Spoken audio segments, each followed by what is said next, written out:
Welcome to tuition track 24। आज इस video में हम बात करेंगे डायरेक्ट टैक्स और इनडायरेक्ट टैक्स के बारे में, और इसको याद करेंगे हम एक विशेष ट्रिक के माध्यम से।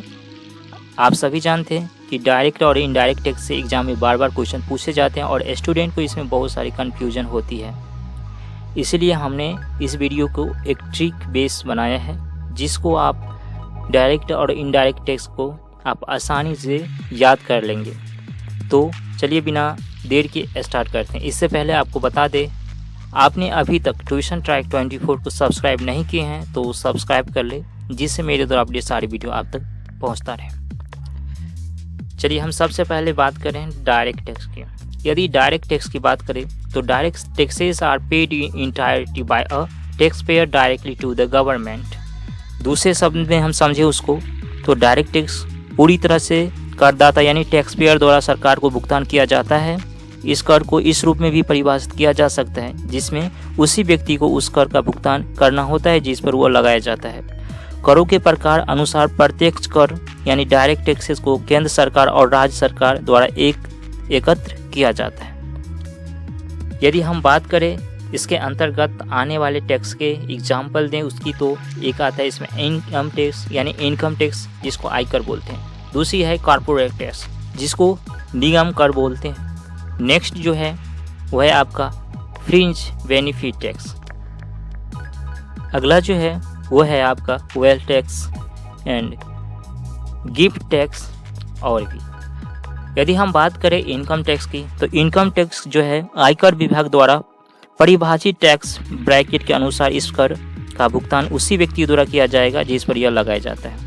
यदि हम कॉर्पोरेट टैक्स की बात करें तो कॉर्पोरेट टैक्स जो है कंपनी और निगमों के मुनाफे पर लगाया जाता है। ठीक है। यदि हम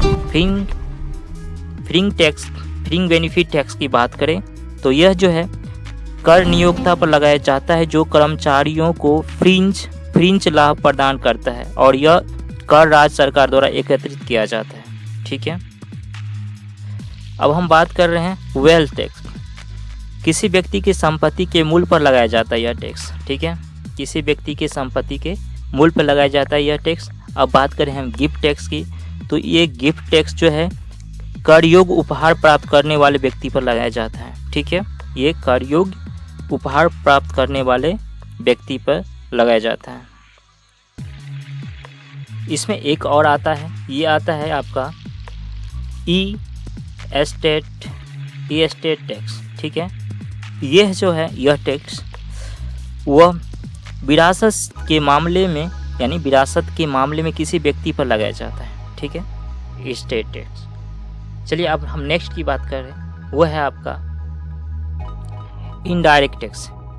इनडायरेक्ट टैक्स की बात करें, the onus of paying this tax fall on the person who took the goods and the services from another person along with the value.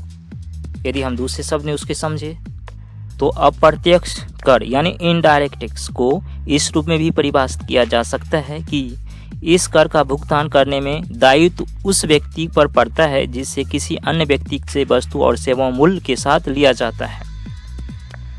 चलिए हम समझते हैं इसमें कौन कौन से आते हैं। यदि हम बात करें एग्जाम्पल में इसमें, तो excise duty, sale tax, custom duty, entertainment tax और सर्विस टैक्स इसके अंतर्गत आता है।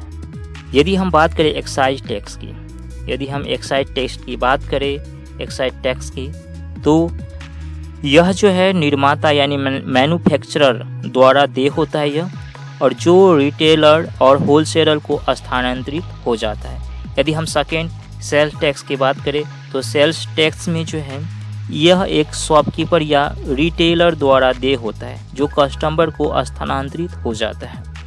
यदि हम कस्टम ड्यूटी की बात करें, कस्टम ड्यूटी जो है वस्तु के देश से बाहर जाने पर आयात शुल्क अंततः कंज्यूमर्स और रिटेलर्स द्वारा भुगतान किया जाता है। यदि हम बात करें अब एंटरटेनमेंट टैक्स की, तो एंटरटेनमेंट टैक्स सिनेमा मालिकों द्वारा देय होता है जो सिनेमा को स्थानांतरित हो जाता है। यदि हम बात करें सर्विस टैक्स की, तो सर्विस टैक्स जो है उपभोक्ताओं को दी गई सेवाओं पर शुल्क लगाया जाता है। ठीक है। तो इस तरह से हम इनडायरेक्ट और डायरेक्ट टैक्स को समझ लिए। अब इस सभी टैक्स को कन्फ्यूज़न नहीं होने के लिए हम ट्रिक लाए आपके लिए, जो आपको याद करना बहुत ज़रूरी है। तो चलिए हम बात करें। सबसे हम बात करें ट्रिक फॉर डायरेक्ट टैक्स। यदि हम डायरेक्ट टैक्स की बात करें तो इसके लिए एक बहुत ही अच्छा ट्रिक है, जैसे वेप्रो कोइन, ठीक है, इसमें आता है। देखिए आप यहाँ पर वी फॉर वेल्थ टैक्स होता है, प्रो यहाँ पर PRO प्रो से प्रॉपर्टी टैक्स, CO से कॉर्पोरेट टैक्स एंड इन से जो है इनकम टैक्स, ठीक है। अब हम बात करें ट्रिक फॉर इनडायरेक्ट टैक्स। यदि हम इनडायरेक्ट टैक्स की बात करें तो यहाँ एक्सक्यूज मी SS इसका ट्रिक है, और इसको हम X for excise tax, CU यानी कस्टम टैक्स, SE यानी service tax, M for market tax and E for entertainment tax, S for sales tax and फिर S फॉर स्टाम्प ड्यूटी। ये सारे टैक्सेस हैं जो आपके लिए बहुत ही महत्वपूर्ण है, और इसके लिए हमने ट्रिक के जरिए आपको इसको समझाया है। यानी हम इसको एक बार फिर से समझते हैं। ट्रिक फॉर डायरेक्ट टैक्स की बात करें तो यहाँ देखिए इसका ट्रिक है वेप्रो कोइन यानी WEPROCOIN। तो यहाँ पर WE का मतलब होता है वेल्थ टैक्स, PRO यानी प्रॉपर्टी टैक्स, यानी CO फॉर कॉर्पोरेट टैक्स और IN फॉर इनकम टैक्स, ठीक है। यानी ये है डायरेक्ट टैक्स के लिए। अब हम बात करें इनडायरेक्ट टैक्स की, तो इसके लिए ट्रिक है एक्सक्यूज मी SS।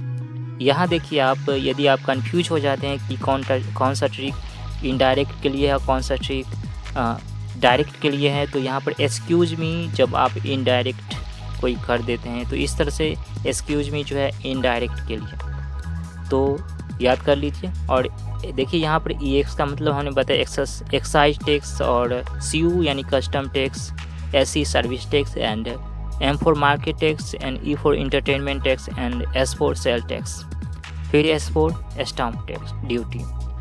ये सारे टैक्स हैं। यदि आपको वीडियो पसंद आ रहा है तो मेरे चैनल को सब्सक्राइब जरूर करें, like share and subscribe tuition track 24। इसमें बस इतना ही। तब तक के लिए धन्यवाद।